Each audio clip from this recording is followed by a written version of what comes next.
Okay, in this video, we're going to solve an example where the problem has one triangle for the final answer. This is when you're using the law of signs and dealing with the ambiguous case.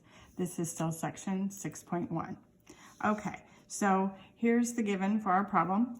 The triangle has side A equal to 23, side B equal to 11, and angle A equals 122 degrees.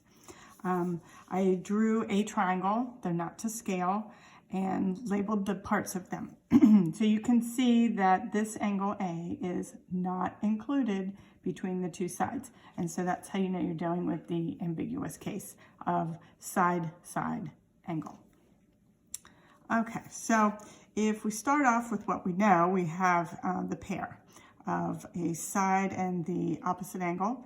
So the ratio of the side length and the sine of the opposite angle will be equal to another pair of a side and the opposite angle's sine.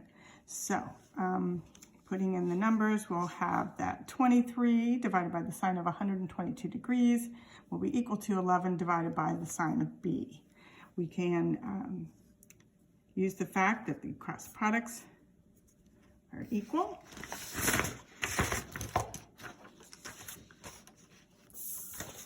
Which will bring us to this equation here. 23 times the sine of B is equal to 11 times the sine of 122 degrees. I'm solving for the angle B, so I need to isolate the trig function. So divide both sides by 23.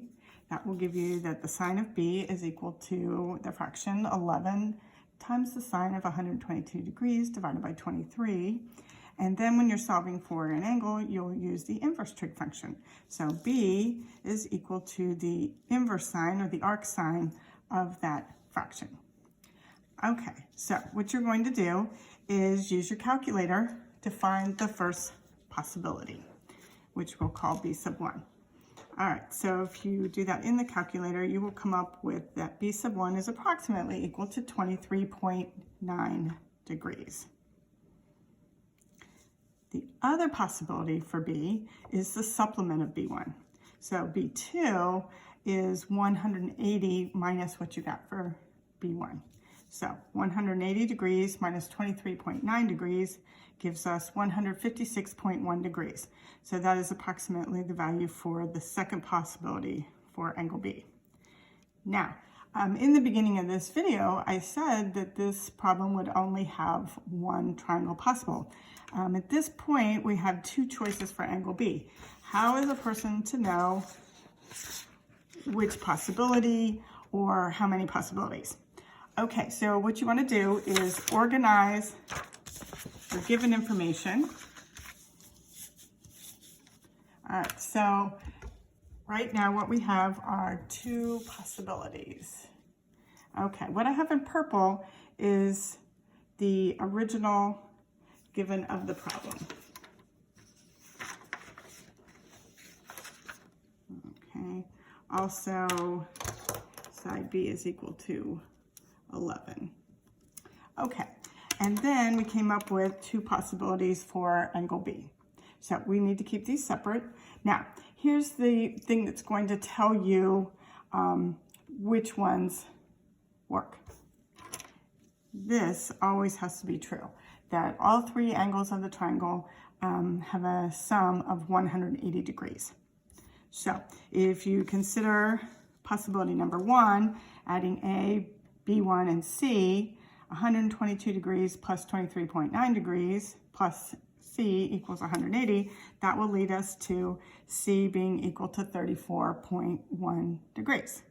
And that is a reasonable answer, and so that is a possibility, a real possibility. So we can put that in, 34.1 degrees for possibility 1. Now, this fact also needs to be true for possibility 2. So in that case, if you say A plus B2 plus C has to equal 180, you're going to see that you're trying to solve 122 degrees plus 156.1 degrees plus C is equal to 180, and that leads to a negative value for angle C, which does not make sense in a triangle.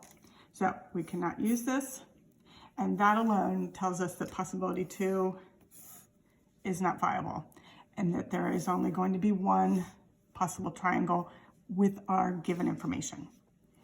Okay, so then at this point, you will notice all we're missing is the length of side C.